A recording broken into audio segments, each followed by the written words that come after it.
अमरीकी अखबार New York times का कहना है कि अमरीकी सदर डोनाल्ड ट्रंप ईरान जंग में फंसे हुए दिखाई देते हैं, हालांकि उनके पास दुनिया की सबसे ताकतवर फौज है। न्यूयॉर्क टाइम्स की रिपोर्ट में कहा गया है कि ट्रंप समझते थे कि उनके इख्तियारात की कोई हद नहीं, लेकिन अब उन्हें कई हुदूद का सामना करना पड़ रहा है, जिसके बाइस वो मजीद मायूस और झुंझलाहट का शिकार है। अमरीकी अखबार का कहना है कि हालिया अरसे में ट्रंप खुद को फंसा हुआ महसूस करता दिखाई दे रहे हैं, क्योंकि उनकी सदारत आहिस्ता आहिस्ता ऐसी जंग में घिरती जा रही है जिससे निकलने का वो कोई रास्ता तलाश नहीं कर पा रहे। उन्होंने 28 फरवरी को ईरान के खिलाफ मुकम्मल जंगी कार्रवाइयां शुरू की और ईरान के जौहरी प्रोग्राम को फौरी तौर पर खत्म करने और हुकूमत का तख्ता उलटने के अहदाफ मुकर्रर किए।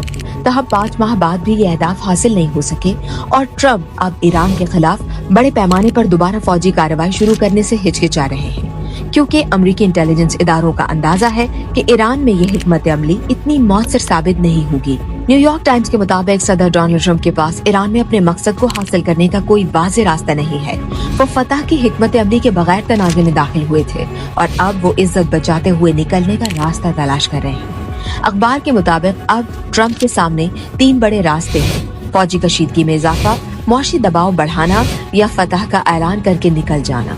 इन तमाम रास्तों पर हाल ही में गौर किया गया है, लेकिन हर रास्ता मुख्तलिफ वजूहात की बिना पर नाकाबिल कबूल दिखाई देता है। न्यूयॉर्क टाइम्स की एक और रिपोर्ट में कहा गया है कि अपने मुशीरों के खदशात के बाद ट्रंप ने ईरान के खिलाफ बड़े पैमाने पर हमलों का मंसूबा रोक दिया।